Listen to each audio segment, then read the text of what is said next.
Somos monte, somos mar, somos gastronomía, somos una forma de hablar y somos una hora menos. Somos Paraíso. Cicar, el alquiler de coches en Canarias.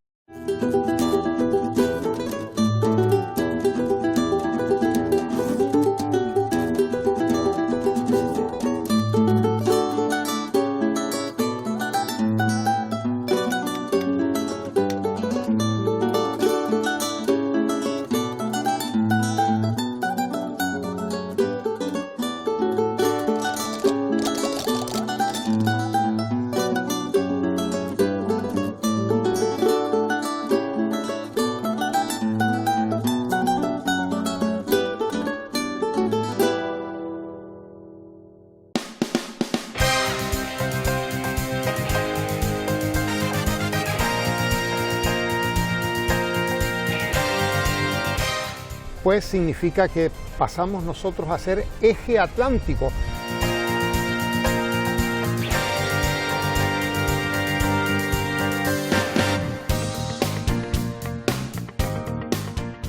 El camarote, la recreación del camarote de la niña, que es en la nave que volvió Colón de América.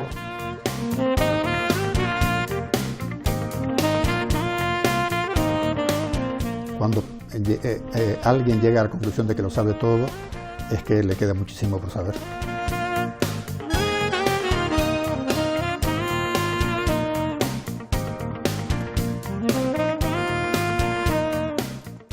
El Museo Canario es el punto neurálgico en donde cualquier persona puede conocer y acercarse a la manera de vivir de los antiguos canarios.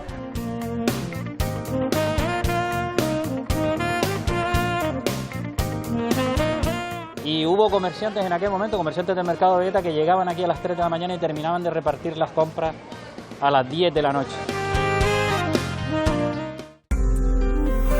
Recambios Valladares representa en toda Canarias las mejores marcas del mercado y el mejor servicio. Recambios Valladares dispone del mayor estocaje en recambios.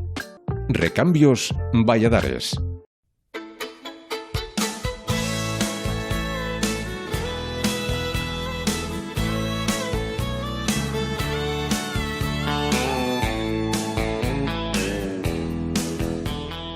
Don José, saludos, ¿qué tal? ¿Cómo está? Muy buenos días, un cordialísimo saludo en esta plaza mayor de la ciudad que es conocida como la Plaza de Santa Ana. Porque ahí está la Catedral de Santa Ana. Bueno, efectivamente, es la Catedral consagrada a Santa Ana, la Catedral de la Diócesis de Canarias, sí, consagrada a Santa Ana. Haciendo referencia a la Catedral de Santa Ana, hay que decir que la Catedral de Santa Ana se creó para ser catedral. Sin embargo, hay otras catedrales que se han erigido como catedrales a través de una iglesia que ya estaba ahí. Efectivamente, aquí en Vegueta hubo una iglesia previa que fue la iglesia de San Antonio Abad, que existe en la actualidad. Sin embargo, por disposición de los reyes católicos a final del siglo XV, que pidieron al Papa el preceptivo permiso, se construyó expresamente una catedral. Sus obras empezaron en el cambio del siglo XV al XVI y la primera fase estuvo terminada al finalizar ese siglo. ¿Qué fue primero, la catedral o la plaza? Bueno, empezaron las obras de la catedral y poco tiempo después, pero estamos hablando de meses, un año, empezaron las obras de la plaza y poco tiempo después también las de las casas consistoriales. Lord, I don't know which way I am going, which way the river gonna flow. It just seems that upstream I keep... Y aquí al frente tenemos por lo que sigue siendo actualmente la sede del excelentísimo ayuntamiento de la capital de la isla, de Las Palmas de Gran Canaria. Efectivamente. Esta es la sede oficial del ayuntamiento. Aquí se celebran sus plenos, aquí se celebran los actos protocolarios más relevantes.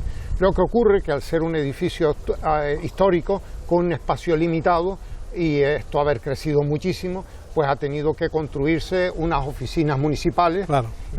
Y muchas otras dependencias por toda la ciudad. Pero este es el ayuntamiento de la ciudad, las casas consistoriales.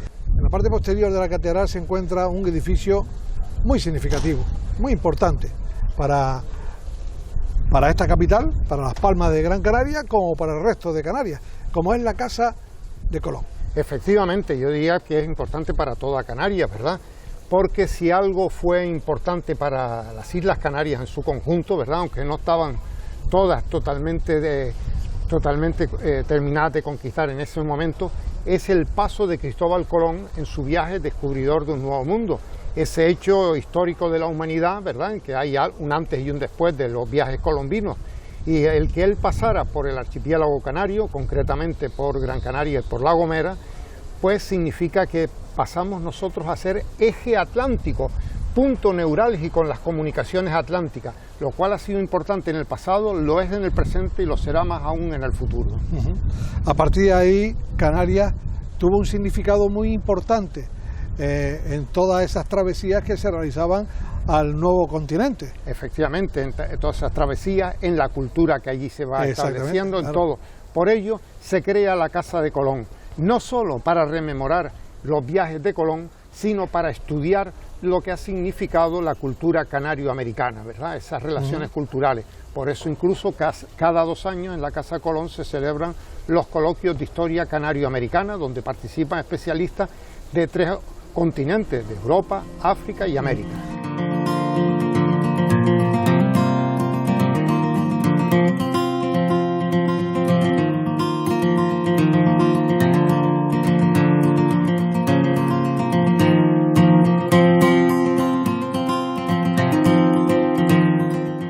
Pues estamos aquí en Casa de Colón, que no Museo de Colón, como a veces erróneamente se le denomina. Estamos aquí en un lugar muy especial. Estamos en el camarote de Cristóbal Colón, por eso esta luz tenue, este color que se transmite con esta luz.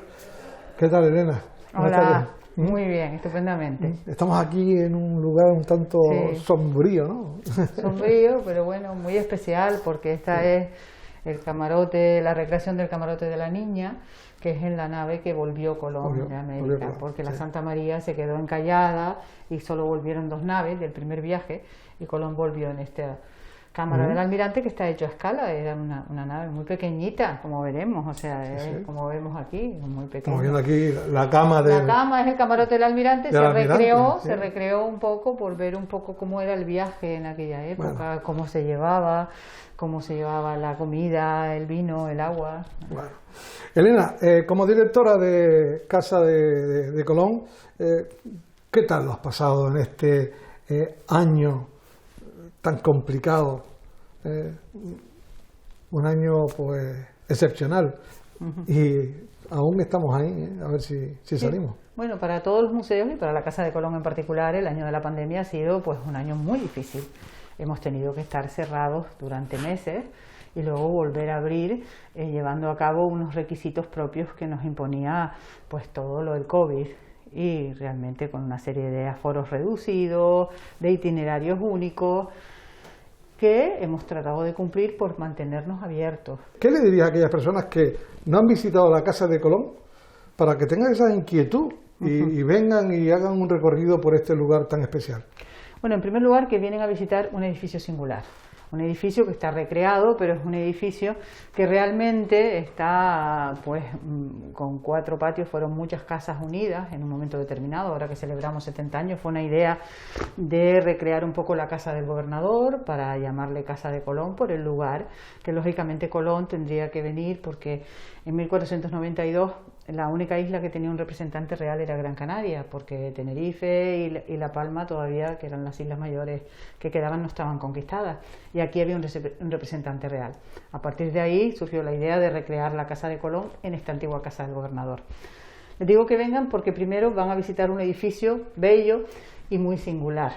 En segundo lugar, porque van a conocer un poco más de nuestra historia de Canarias, no solamente el paso de Colón y cuáles fueron los viajes, sino todo lo que significó las Islas Canarias en un momento determinado como lugar estratégico para la historia atlántica. Y vamos a conocer un poco de nosotros mismos, de qué papel jugaron las Islas Canarias en esta historia atlántica, en este descubrimiento del Nuevo Mundo. También porque tenemos una colección de arte importante y hacemos como un poco la función de Museo de Bellas Artes. Hablando de visitas, ¿cuántas veces visitó Cristóbal Colón y se hospedó en esta casa? Bueno, Cristóbal Colón en los 4 viajes, hizo 4 viajes. Antes de los viajes descubridores ya él conocía Canarias, porque el conocimiento de la navegación de Canarias, él vivía en Madeira y lógicamente viajaba a África y llegó hasta el Golfo de Guinea. Entonces lógicamente el conocimiento de la navegación y de las islas era antes de sus viajes de descubridores. Pero en los 4 viajes que hizo siempre pasó por Canarias. En el primero y en el segundo por Gran Canaria y La Gomera. En el tercero solo por La Gomera y en el cuarto solo por Gran Canaria. O sea, la última parada siempre era Canarias. Canarias era el último lugar porque era castellano, el resto de las islas eran portugueses, el resto de los otros archipiélagos pertenecían a Portugal, no podía ir por otro lado. O sea, Canarias se convirtió en un momento determinado en el único lugar que tenía la Corona de Castilla, en una plataforma en el Atlántico para la navegación atlántica de la Corona de Castilla.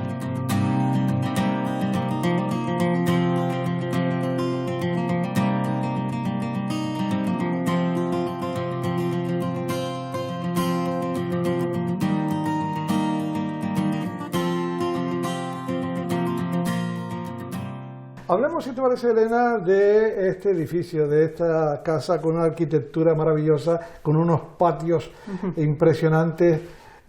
Cuéntanos un poquito, haz un recorrido. Sí, esta casa, pues en los años 40, de la cabeza de Néstor Álamo y del presidente Matías Vega, se pensó usar la casa del gobernador para hacer un museo donde, aparte de conmemorar el paso de Colón por Gran Canaria, fuera también un museo de historia de Canarias y un museo de bellas artes. Para ello, pues rehabilitaron la antigua casa del gobernador, que es esta, pero fueron comprando todas las casas adyacentes para hacer un gran edificio cultural. En aquel momento en Las Palmas no había universidad y lo que se quería era hacer un edificio, una gran biblioteca, que es la que ahora tenemos, y compraron todas las casas, hicieron toda la manzana, recreando pues un poco de alguna manera exagerada, pero les quedó muy bella, exagerada desde el punto de vista porque recrearon muchas cosas, trajeron muchas cosas de otros lados y eso hizo que se salvaran. Por ejemplo, en el patio del Pozo veremos que hay una columnata que se trajo del claustro de Santo Domingo que se hubiera tirado y se puso algunos balcones que se trajeron a otros lados, otras piezas son originales. O sea, se fue creando como un puzzle para crear esa idea de gran casa del gobernador.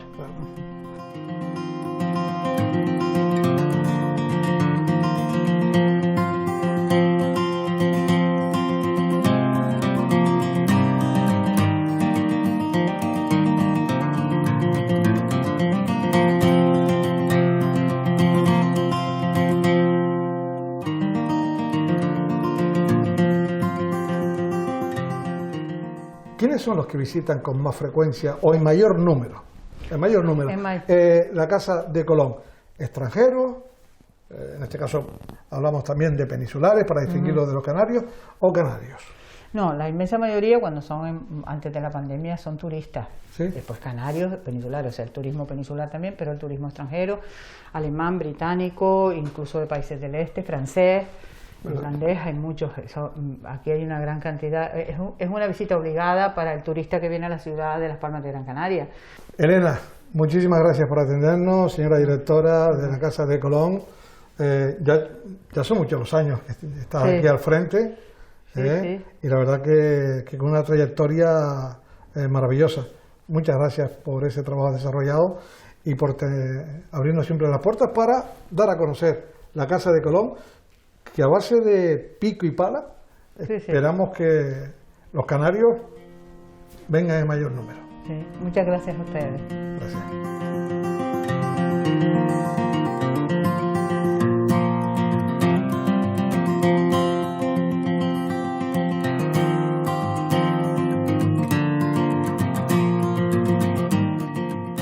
Y antes de hacer referencia a la Casa Colón, ya me apuntaba que era imprescindible hacer una visita, estando aquí en Vegueta, al Museo Canario, museo que nos da la posibilidad de entender muchas cosas de los primeros pobladores de esta isla de Gran Canaria. Efectivamente, el Museo Canario es un lugar de estudio, de investigación, de custodia del patrimonio arqueológico y de difusión del mismo, ¿verdad? También tiene un número de visitantes bastante alto y importante, pero se trata de una institución científica donde además de ese patrimonio arqueológico también se custodia un patrimonio documental y hemerográfico de primer orden. Las colecciones de periódicos canarios desde el siglo XVIII a la actualidad pues son básicas, importantísimas las que tienen allí. Bien, pues nos vamos hasta el Museo Canario porque allí, como bien ha apuntado y ya hemos comentado, hay mucho que ver y mucho que aprender de nuestro pasado. Remember when we vowed the vows and walked the walk and gave our hearts, made the start and it was hard. We lived and learned life through curves. There was joy, there was hurt. Remember when.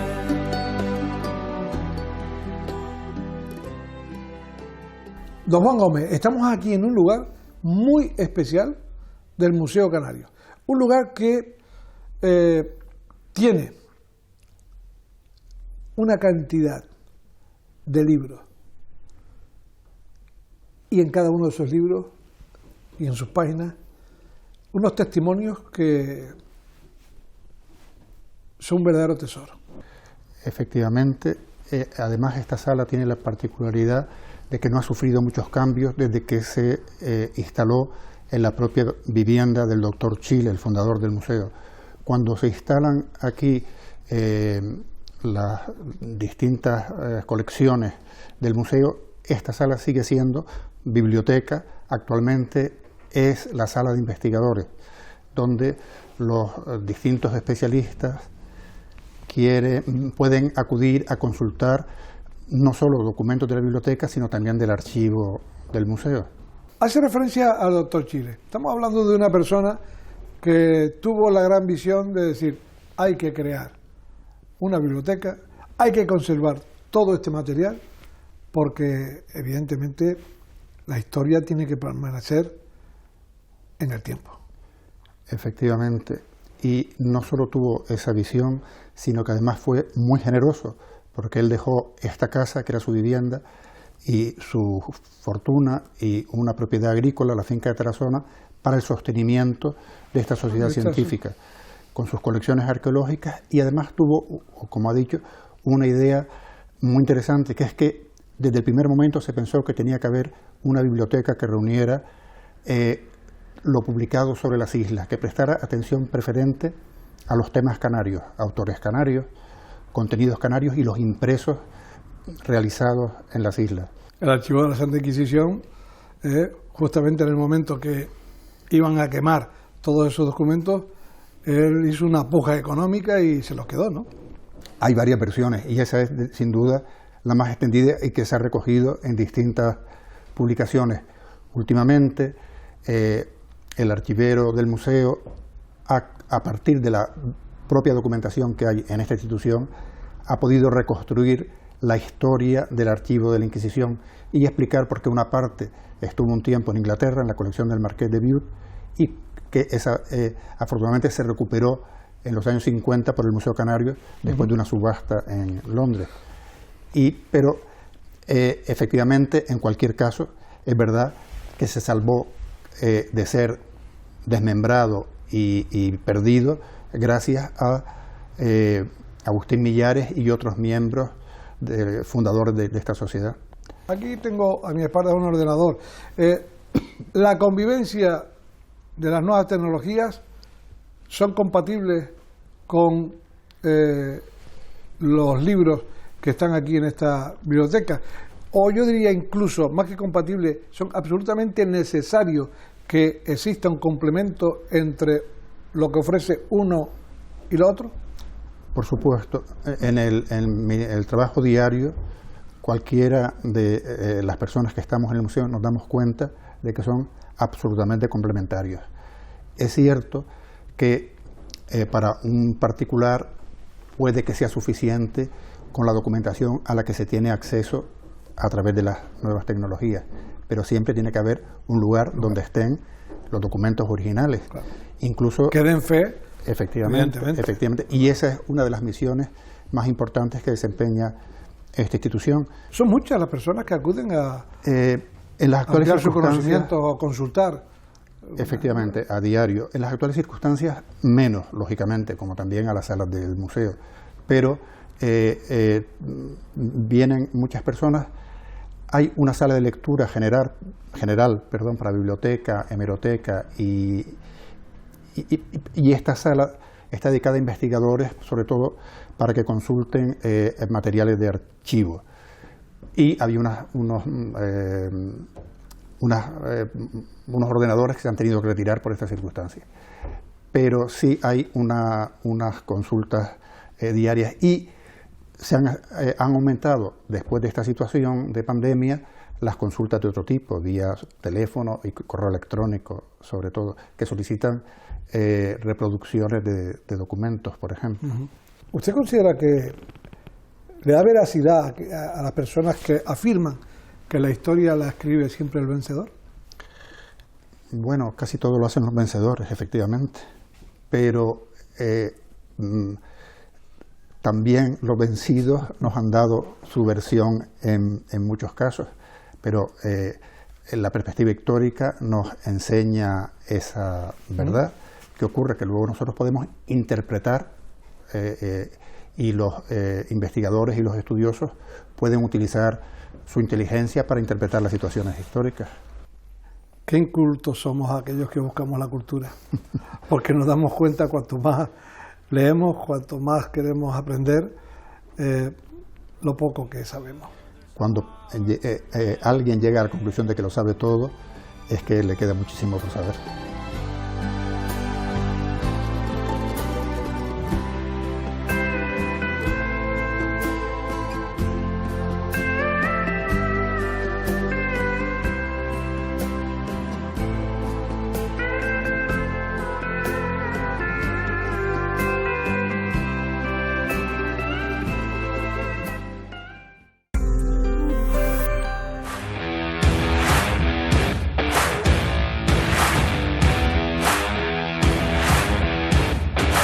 Restaurante Casa Carmelo patrocina este espacio.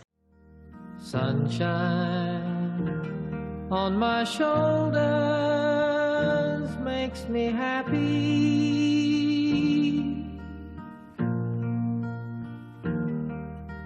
Sunshine in my eyes can make me cry.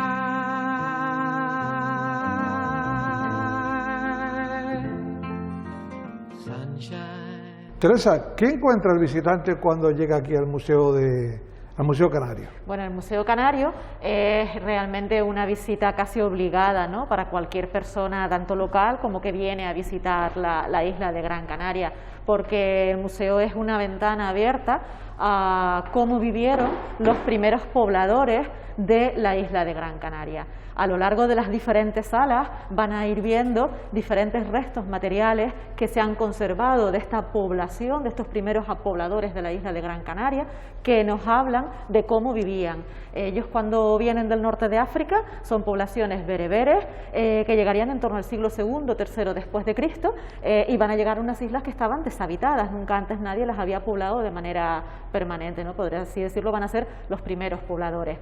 Van a traer consigo aquellos recursos con los que ellos subsistían en el norte de África. Traen plantas domésticas como los cereales, el trigo y la cebada, traen también higuera, traen también algunas legumbres y además traen también un ganado que estaba formado por cabras, por ovejas y por cerdos. Y todo eso, cómo va a ir transcurriendo la vida de esta gente hasta que en el siglo XV se produce la conquista por parte de los castellanos, es lo que el visitante se va a encontrar en este Museo Canario. Lo que aquí se puede ver, lo que va a encontrar el visitante, como apuntaba anteriormente, son los cráneos, momias, son herramientas de trabajo del hogar de aquella época.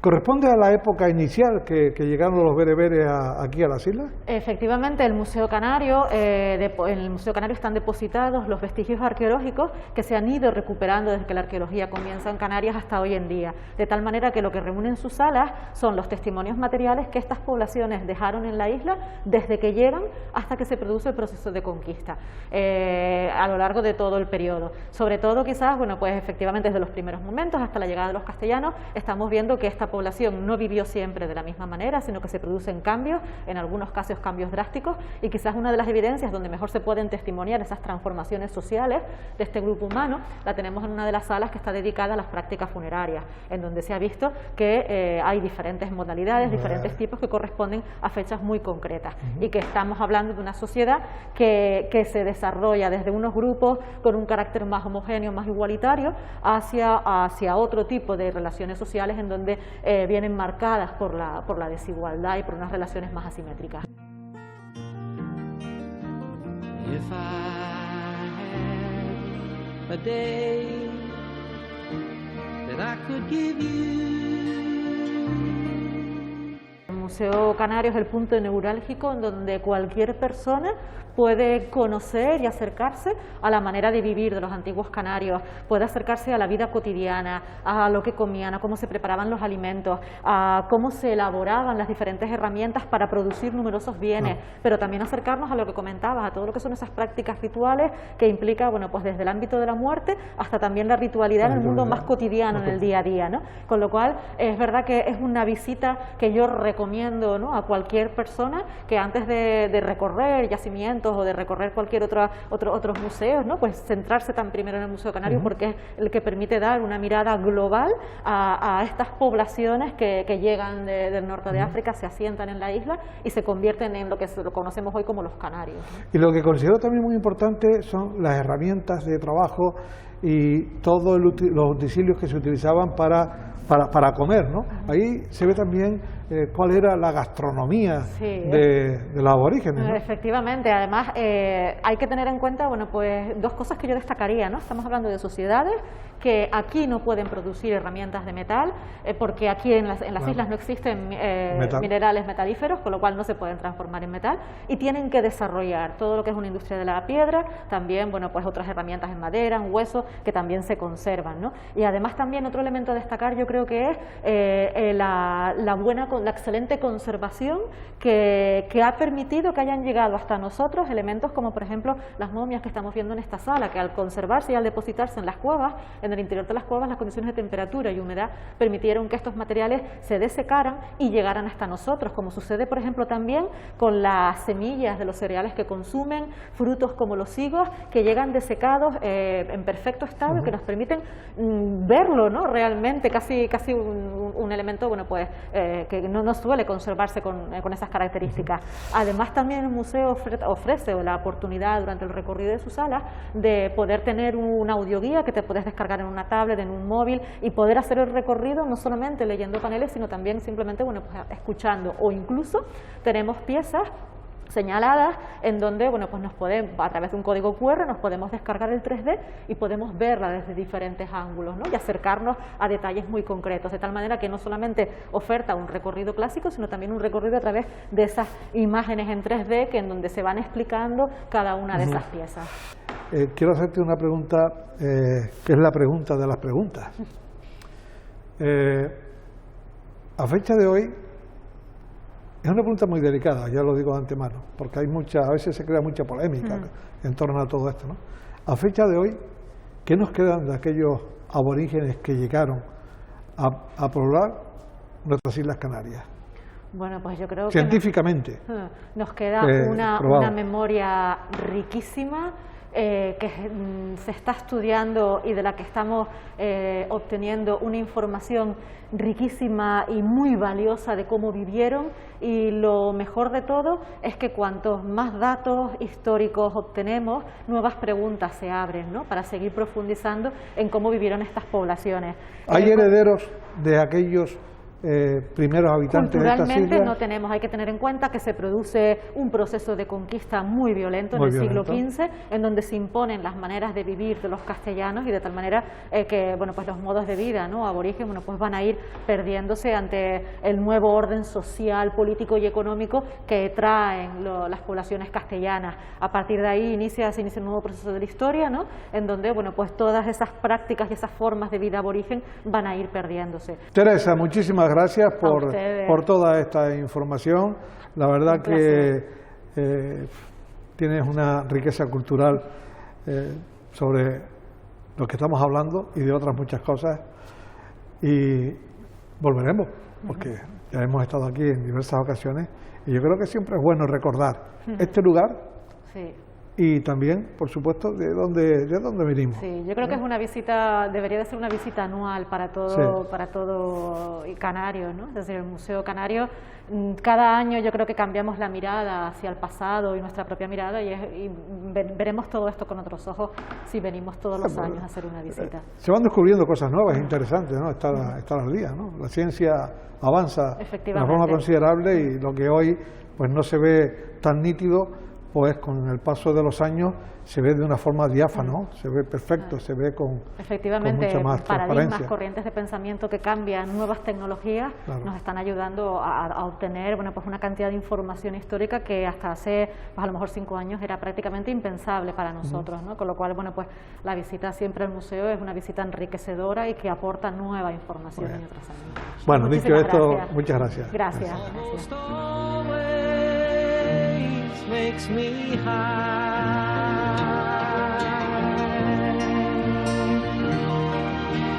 If I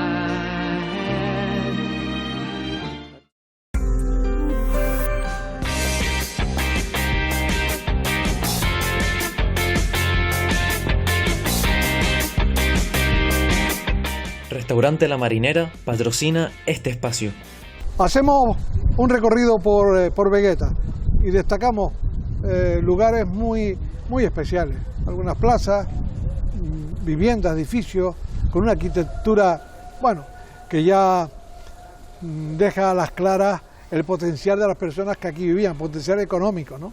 Esa sobre todo está reflejado en la llamada Plaza del Espíritu Santo, por la ermita de comienzo del siglo XVII que existe allí. Es una plaza, un entorno que existe desde el siglo XVI. Es más, aún se conserva la casa de ese siglo donde vivió su infancia y juventud Silvestre de Balboa. Hoy en día considerado el primer escritor, el primer poeta nacional cubano, pero partió de Vegueta para Cuba, aunque después murió allí, ¿verdad? Bueno, pues a mitad del XIX hubo el comercio, el cultivo aquí en Gran Canaria, y luego el comercio de la cochinilla o la grana, que trajo un esplendor económico enorme durante unos años. Entonces muchas de las familias que vivían en la Plaza del Espíritu Santo eran propietarios de fincas donde se cultivaba y obtuvieron enormes recursos y aprovecharon para levantar espléndidas fachadas diseñadas por el artista Manuel Ponce de León, que también diseñó y regaló a la ciudad la fuente cubierta, una fuente singular cubierta, tanto que su sobrino, Fernando de León y Castillo, cuando le preguntaban que para qué era el techo de la fuente, decía que sería para que el agua no se mojara cuando lloviera, porque no se lo... Pero lo cierto es que la Plaza del Espíritu Santo es uno de los lugares que hoy representa el espíritu veguetero más puro. Yo recomendaría caminar luego en dirección sur hacia la Plaza de Santo Domingo y pasar por la antigua calle de Santa Bárbara o callejón de Santa Bárbara, donde podemos ver todavía la calle en su totalidad adoquinada, no hay asfalto, es el adoquín, y cuando llueve se ve salir entre los adoquines la hierba, ¿verdad? Eso es muy bonito, con el nombre antiguo de Santa Bárbara, que ya está en el primer plano de la ciudad en 1588. Y ahí llegamos a la Plaza de Santo Domingo, por esa iglesia que es tan importante en la Semana Santa actual, que era la iglesia del convento de los dominicos, que fue destruido por Van der Does a final del siglo XVI. Solo se reconstruyó la iglesia, ¿verdad? Y le da nombre y carácter a toda esa plaza, que tampoco podemos dejar de visitar y deleitarnos con el sonido del agua de la fuente que tiene en medio. Es un pilar instalado en el siglo XVIII para el abasto de agua del vecindario, o sea, las personas iban a tomar el agua allí. Hablar de Vegueta es hablar también del mercado de Vegueta, que lleva más de siglo y medio, pues yo creo que atendiendo a muchos clientes, haciendo una labor extraordinaria para los agricultores, ganaderos y los pescaderos hasta la actualidad. Y vendiendo, como a mí me gusta decir, productos del país. Ahora se han inventado lo de kilómetro cero, pero a mí eso no me gusta tanto. A mí me gusta más porque toda la vida, desde que era un niño, yo iba a ese mercado. Hay papas del país, hay tunos del país, hay nísperos del país, es lo que se solía decir, ¿verdad? Entonces a mí me gusta eso. El mercado precisamente tiene su origen aquí al lado. La calle del reloj, esta que da a la catedral, la calle del reloj, se llamó originalmente la calle de las vendederas, porque ahí todos los días se asentaban las personas que vendían productos que se traían desde el barranco del Guiniguada, desde la Vega de San José, o sea, de los entornos o incluso del campo, ¿verdad?, para vender pues papas, lechuga, lo que comiera la gente, ¿verdad? Y entonces fue el primer mercado al aire libre, aquí pegado a la catedral. Luego se pasó a llamar del reloj porque en la torre sur se puso un reloj. Hoy en día está en la torre norte. Y el mercado pasó a una extensión de terreno al aire libre al lado del barranco. Ahí, a mitad del siglo XIX, impulsado por los médicos higienistas que buscaban una salubridad, porque había habido muchas epidemias de cólera, de fiebre amarilla y tal, se construyó la plaza del mercado que conocemos en la actualidad.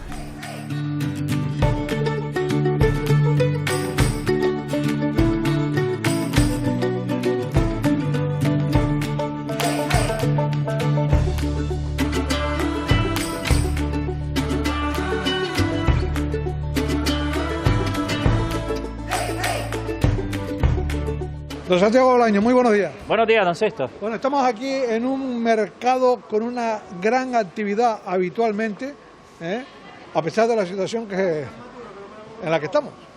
Efectivamente, tenemos un mercado donde hay mucha actividad comercial y a pesar de la situación, pues seguimos aquí y nos hemos dado cuenta realmente en esta situación tan dura del aprecio que nos tienen los clientes, que nos han respondido con su apoyo. Nosotros también hemos hecho un esfuerzo increíble desde todo el mercado, los comerciantes, desde el personal del mercado, desde el personal de administración, el consejo de administración, el personal de limpieza, para en la época más dura del confinamiento poder atender a muchas personas que no podían salir de sus casas, personas mayores sobre todo, y hemos hecho un esfuerzo titánico. Yo recuerdo en aquella ocasión fue una época complicada y hubo comerciantes en aquel momento, comerciantes del mercado de Vegueta, que llegaban aquí a las 3 de la mañana y terminaban de repartir las compras a las 10 de la noche. Y ese esfuerzo ha sido sobradamente compensado, primero por la propia satisfacción de poder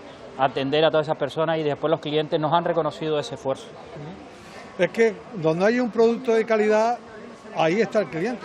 Efectivamente, nuestro producto de calidad es evidente. Los mercados tradicionales en general, los mercados de abasto, claro, en particular el mercado de Vegueta, somos los canales de distribución natural de las producciones agrarias locales. Nuestro fuerte es el producto local, el producto de cercanía, el producto de kilómetro cero, el producto de Gran Canaria, el producto del país. Por lo tanto, entiendo, Santiago, que están en auténtica sintonía tanto los agricultores, ganaderos y, por supuesto, la gente de la mar también, con ustedes. Efectivamente, es decir, los comerciantes en el mercado, sobre todo los fruteros, los carniceros y los pescaderos, se abastecen en Mercalas Palmas, el centro de distribución mayorista de Gran Canaria, y ahí es donde llegan las producciones agrarias locales, los pequeños agricultores y los pequeños ganaderos, que quizás tendrían dificultades para distribuir sus productos a través de otros formatos comerciales, los pueden hacer perfectamente a través de los mercados municipales.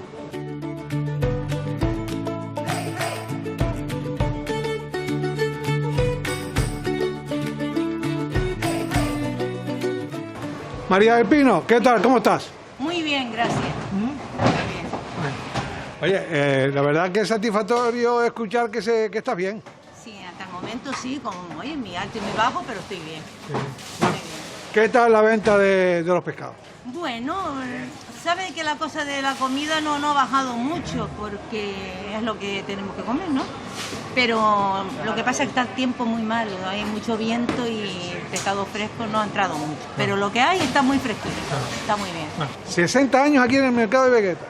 Sí, porque mi madre me traía con 10 añitos y ya ella era mayorista, no lo vendía aquí y ya después me dejó el puesto. Bueno, tuve que venir y vine. No me gustaba, pero tuve que venir. Tal y como está la situación, te estás defendiendo bien, ¿verdad? Estamos comiendo los tres, comiendo nada más, que es lo importante.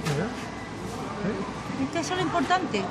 Nada de locura, pero estamos comiendo. Mira, ¿y chicharros no tienes? No, yo nunca compro chicharros. ¿Y qué tienes tú contra los chicharros? No tengo nada, pero el cliente a mí no me sardina, y yo por eso no rebo chicharros. Estamos en Gran Canaria, pues tienen para sardinas. Para mí, los chicharreros le tengo mucho respeto. Pero pon de vez en cuando algún chicharrito, que te estaba preguntando antes por chicharro y dices, no tengo chicharro. Pues yo... Me lo dijiste con un genio. Ay, qué traído, ¿eh? Sí. No, procuraré tener la próxima vez chicharro, sardina y boca. Bueno. Y caballo. Espero. Bueno, gracias. Un placer. Mucha salud para todos. Gracias.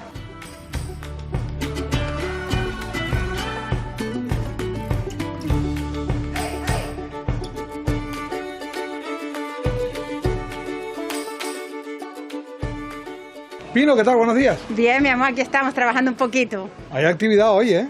Bueno, no te creas, más o menos, mucho paseo, pero bueno, poco a poco, sí. Mucho paseo y poca compra. Exacto, mucho paseo y poca compra, sí, eso sí. Bueno, sí. Yo estaba destacando en la entrevista con el señor gerente de que había bastante actividad, que las cosas muy bien, pero bueno, poquito a poco, ¿no? Poco a poco se va levantando la cosa, poco a poco, sí. Aquí por lo que veo mayoritariamente fruta.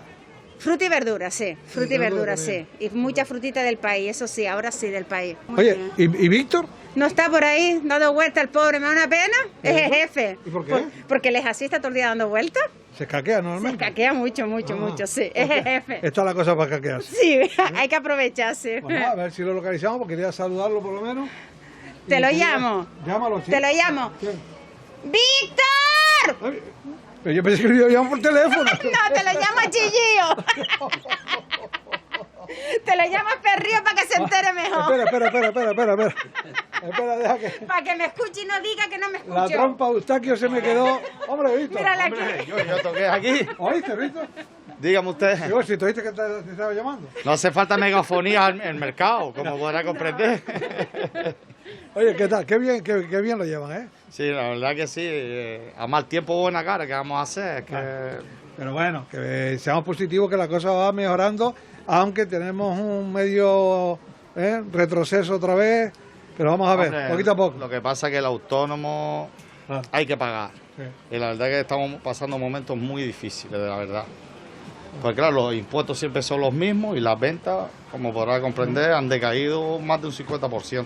Víctor, paciencia y a seguir como tú lo has hecho durante tantos años, con profesionalidad. No hay otra. Ya está. Perfecto. Bueno. Pues muchísimas gracias. No, le vas a devolver el chido. No. Como de Tejeda que soy, yo grito más todavía. Pues déjalo. Hay que estar acostumbrado, mis chiquillos. Bueno. Sí. Nada, suerte. Venga, mi amor, gracias. Hasta luego, gracias.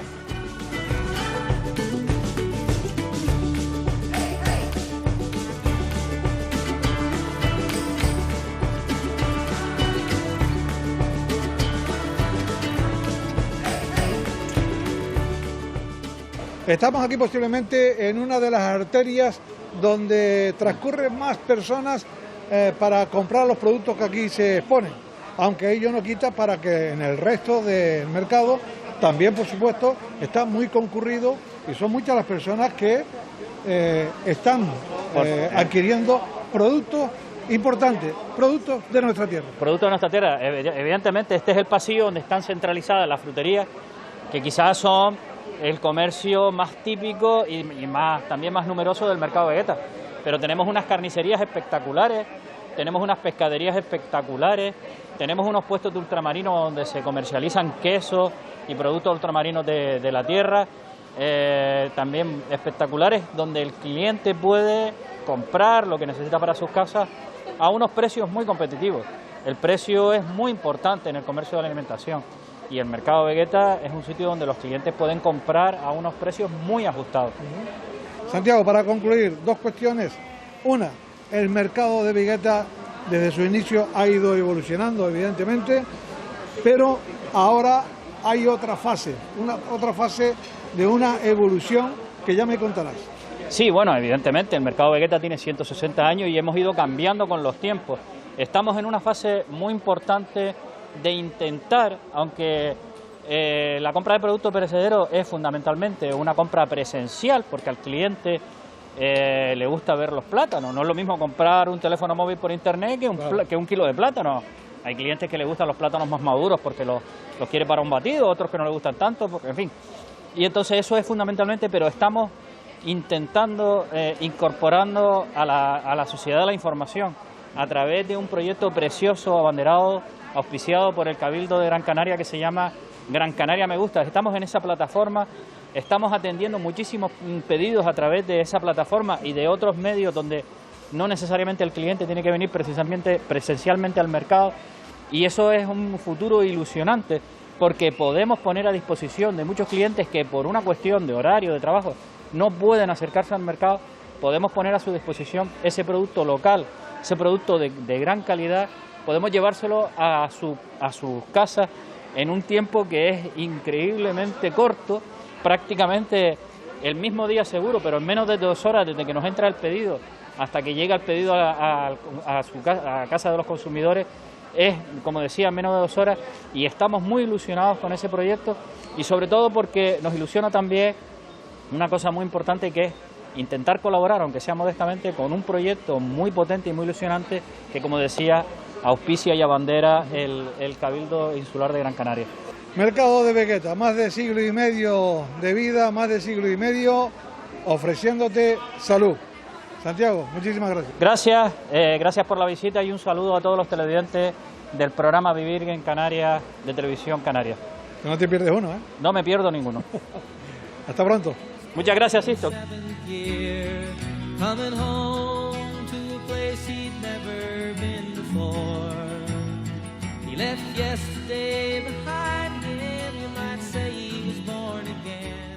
En estos tiempos que corren, evidentemente, ni aquí en Vegeta ni en ningún otro lugar de Canarias se lleva a cabo una romería, pero aquí hay una romería, la verdad que muy bonita, en honor a la Virgen del Rosario. Bueno, la Virgen del Rosario tuvo desde antiguo unas fiestas muy importantes, con cabalgatas de carrozas alusivas, ¿verdad?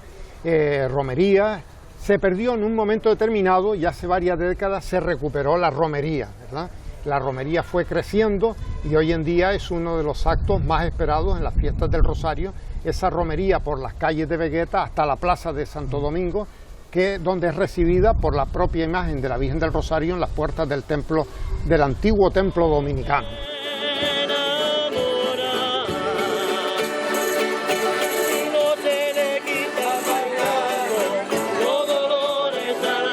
Lo mismo ocurre con la Semana Santa, las procesiones.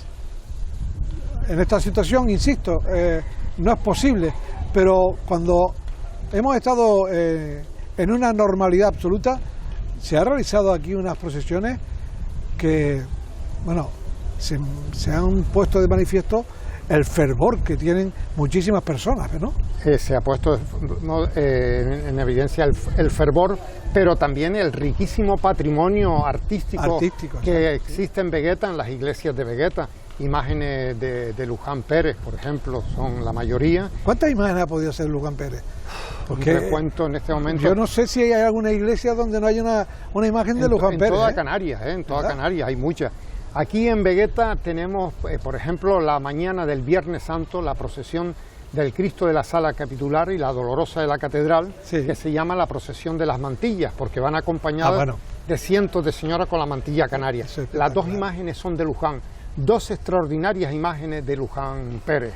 Por la tarde sale la procesión magna, que sale de las iglesias de Santo Domingo y de San Agustín, y se dirigen a Triana, donde se le añaden los pasos, los tronos de la iglesia de San Francisco. En toda ella también van una mayoría de imágenes de Luján Pérez, ¿verdad? Yo creo que Vegueta no se entendería tampoco sin esas procesiones de Semana Santa que le dan tanto carácter y durante todo el año parece que queda su espíritu aquí en la calle. Bueno, pues don José, cronista oficial de la capital de la isla de Gran Canaria, por lo tanto, cronista oficial de Las Palmas de Gran Canaria. Efectivamente. Muchísimas gracias por acompañarnos. Nada, a ustedes, y que todo el mundo se decida a darse un paseíto por aquí, por Vegueta, y disfruten de ello. Es conocer la propia historia de cada canario. Se quedarán encantados. Gracias.